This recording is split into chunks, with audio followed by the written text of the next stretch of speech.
Origen de la leyenda de la Virgen de las Mercedes. Lo que realmente sucedió en Santo Cerro, La Vega, República Dominicana. Nota: es una traducción del inglés, por lo que pedimos excusas por cualquier error de sintaxis que pueda ocurrir durante el relato. Un ensayo de la doctora Laine Guitarra, PhD en Historia y Antropología. Los vencedores son los que escriben los libros de historia, hablando de conquistas y choques culturales desde su propio punto de vista. A veces es imposible averiguar lo que realmente sucedió, pero con la evidencia histórica y métodos antropológicos podemos obtener, o por lo menos conseguir, un atisbo de cómo un episodio en el pasado realmente sucedió. Eso es lo que he intentado hacer aquí con la primera gran batalla que tuvo lugar entre europeos y amerindios. La batalla del Santo Cerro, en marzo de 1495. El 14 de marzo de 1495, el almirante, gobernador y virrey Cristóbal Colón y 200 soldados españoles blindados de la infantería, 20 jinetes españoles blindados y un número incontable de taínos, hombres del cacique Guacanagarix, llegaron al lugar conocido como el Cerro Santo, Holy Hill, un poco más al norte de la actual ciudad de La Vega en República Dominicana.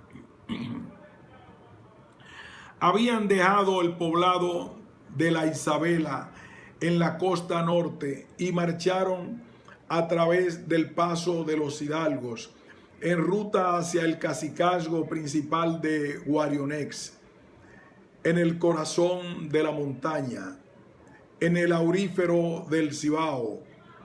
Solo que el tiempo que la marcha no se menciona en ninguno de los expedientes de la supervivencia. El grupo de indios probablemente superaba en número a sus aliados españoles, por lo menos 3-1, pero lo mismo sucedió con la batalla, como sucedió más tarde en la historia de Estados Unidos.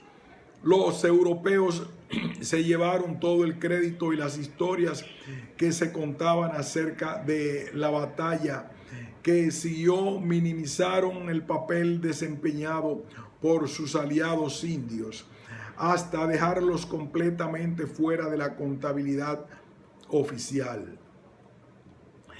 El objetivo del ejército de españoles y guerreros taínos dirigidos por Colón era erradicar los crecientes ataques indios contra los españoles y establecer un punto de apoyo firme en la región aurífera, donde hasta ahora solo tenían una pequeña fortaleza, Santo Tomás del Jánico. El nombre de Santo Tomás, llamado así por la Biblia,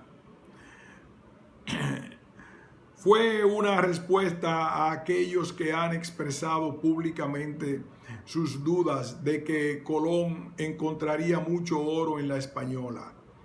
El cacique taíno que les había dado más problemas hasta la fecha, Caonabo, quien supuestamente era el jefe de los taínos que masacraron a los 39 españoles que Colón dejó atrás en el fuerte de la Navidad en su primer viaje, había sido capturado, puesto a bordo de un barco con destino a España para ser enjuiciado.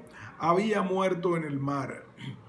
Pero los ataques no se detuvieron. Un hermano de Caonabo, denominado Maniocatex, ahora estaba llevando los ataques contra los españoles fuera del cacicazgo de Guarionex, que era tributario de Caonabo en el cacicazgo de Magua. Los españoles eligieron el sitio del Santo Cerro, ya que proporcionaba una visión clara del Valle del Cibao y porque era relativamente fácil de defender. En una montaña alta y escarpada, en el extremo norte de la vasta cadena denominada Cordillera Central, desde lo alto de Santo Cerro, uno puede ver a través de todo el Valle del Cibao, aproximadamente 24 kilómetros de ancho en este punto, hasta el noroeste, hasta el estrecho de la montaña más alta que pasa desde la cordillera septentrional, que dan paso a la costa atlántica cerca del Puerto Plata de hoy. Qué espectáculo aguardaba a Colón y sus hombres mientras miraba abajo sobre el valle en la primera luz del alba. Los informes varían y los números probablemente crecieron con el tiempo, como suele ocurrir con las batallas legendarias. Pero los taínos eran entre 30,000 y 100,000. Las fuerzas combinadas de Maniocatex y Guarionex se reunieron al pie de Santo Cerro, listo para la batalla con los españoles y los hombres de Guacanagariz. Los testigos declararon más tarde que había indios hasta donde alcanzaba la vista.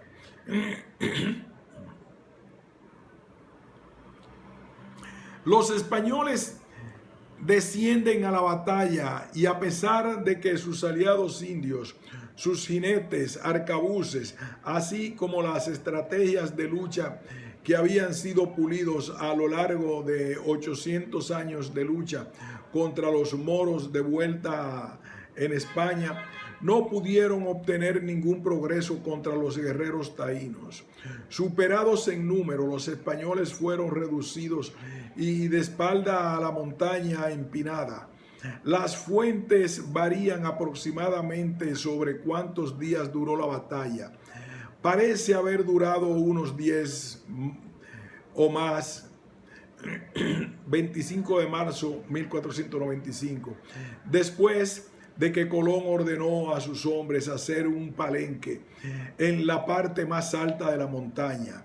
Ahí Colón hizo una cruz de madera con un árbol de níspero local, en el que todos oraron por el éxito de la batalla del día siguiente, que todos creían que sería el último.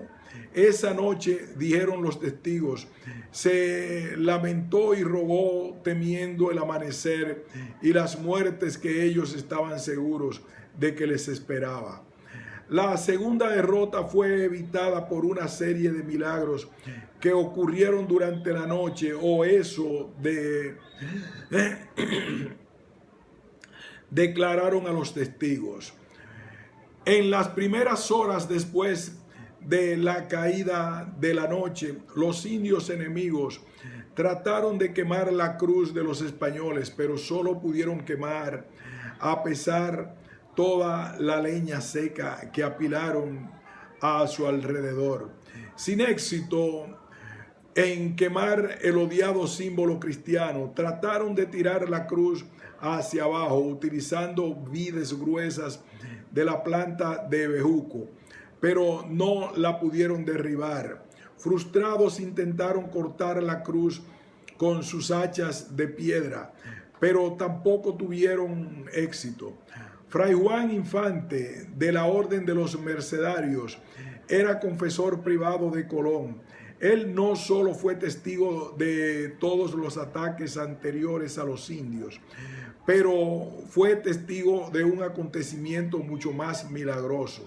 A eso de las 9 pasado meridiano, según él vio una luz descender y envolver la cruz, mientras que una señora vestida de blanco con un bebé en brazos apareció en el brazo derecho de la cruz.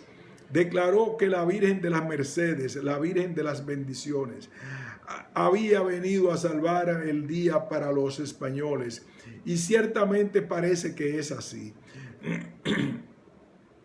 Por la mañana, cuando las tropas españolas, cansadas, ensangrentadas y asustadas, se levantaron dispuestos a bajar de la montaña a luchar hasta la muerte, no había nadie allí para luchar. Colón ordenó a sus hombres arrodillarse y orar en agradecimiento a la Virgen de las Mercedes por su milagrosa victoria, y dio orden de construir una fortaleza al pie del Santo Cerro, a solo media legua del núcleo de la población principal del cacicazgo dominado por Guarionex.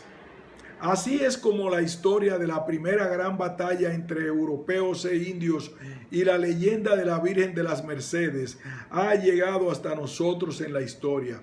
Pero como comúnmente va, los vencedores son los que escriben la historia y muy rara vez incluyen el punto de vista de los otros. En este caso, los taínos enemigos que no nos dejó escrito ninguna versión por cuenta propia. Como antropóloga que se especializa en la historia y la cultura de los taínos, sin embargo, creo que sé cómo los eventos anteriores se pueden explicar desde un punto de vista menos eurocéntrica. Esa batalla, la batalla principal, primera entre los europeos y los indios, fue un choque no solo de guerreros y armamento, sino de las tradiciones y las creencias. Los taínos no sabían que los españoles lucharon hasta la muerte, o al menos hasta que un bando se rindió oficialmente, y un acuerdo fue negociado explicando los términos de la conquista y la derrota. Por el contrario, los españoles no sabían que los taínos habían luchado, aunque raramente, hasta que un bando fue claramente el ganador. La ganancia fue claro para que todos lo vean. Así que la batalla terminó y ambas partes volvieron a casa para continuar con el ciclo normal de la vida. En Santo Cerro, en marzo de 1495, se desprende de tanto los taínos y los españoles pensaron que habían ganado. Los taínos, a sabiendas de que eran claramente los vencedores después de haber derrotado a los españoles, atrás y hacia arriba de la montaña hasta donde se podía ir, y se fueron a casa en la noche, luego que la batalla terminó como era su norma. Los ataques a la cruz pudo haber sido la última vuelta en la nariz a los perdedores. Cuando los españoles se despertaron con un campo de batalla vacío, asumieron que los taínos habían huido.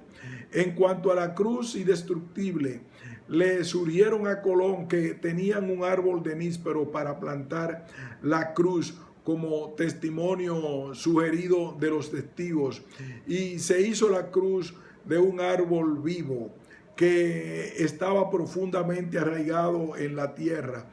Por lo tanto, era difícil de derribar, y su madera verde y viva sería difícil de quemar y cortar con hachas de piedra. La luz blanca en el descenso de la Virgen en el brazo de la cruz, que solo vio a Fray Juan Infante, creemos que fueron los intentos sinceros de explicar muy probablemente en retrospectiva el triunfo milagroso de los españoles sobre los taínos. Los detalles de los próximos días y semanas no están disponibles. Más batallas se produjeron por parte de Colón y sus hombres, los cuales se hicieron cargo del núcleo de población principal de Guarionex y construyeron el fuerte de Concepción de la Vega allí. El sitio se convirtió rápidamente en una importante edificación de estilo europeo de la ciudad, centro de la industria del oro a principios de la isla minera, hasta que un terremoto destruyó el 2 de noviembre de 1564. ¿Por qué los españoles lograron hacerse cargo? Mi mejor conjetura es que Guarionex fue sorprendido con la guardia baja, pensando que la batalla había terminado y Maniocatex y sus guerreros habían regresado probablemente a Magua. También es muy probable que con tantos españoles en la zona desde hacía más de 10 días, los taínos del Cibao comenzaron a contraer enfermedades a las que no tenían inmunidad natural, por lo que no opuso mucha resistencia. En 1508, año en el que la Real Corona Española le concedió el escudo de la ciudad real, la ciudad de Concepción de la Vega era más grande y más populosa que la ciudad capital de Santo Domingo, y en 1511 fue elevada a obispado. El famoso Bartolomé de las Casas, fraile dominico y protector real de los indios, celebró su primera misa allí. La Vega continuó teniendo una población mayor de la capital hasta que fue abandonada en 1564, año en que fue destruida por un huracán, momento en el cual el oro extraído fácilmente se había quedado mucho tiempo fuera. La Vega actual es mucho más pequeña que la ciudad original, la cual se trasladó a su actual emplazamiento a pocos kilómetros al sudoeste.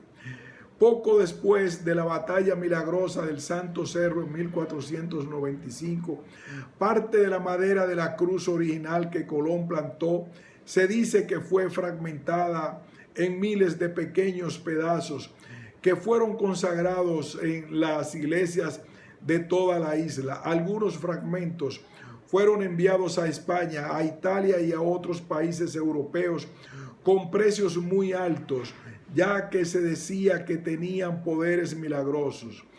Uno solo tenía que tomar un té hecho de polvo de la madera de la Cruz Santa para curarse de la fiebre. Una pequeña ermita fue construida en el lugar de la cruz y muchos de los fieles peregrinaban a ella con la esperanza de obtener una visión de la Virgen vestida de blanco, o al menos para pedir su intercesión en sus oraciones al Señor. En 1880, la hermosa iglesia blanca que en la actualidad se encuentra sobre Santo Cerro fue construida para reemplazar la pequeña ermita. Hoy el Santo Cerro sigue siendo un popular lugar de peregrinación para los fieles, así como un atractivo para los turistas.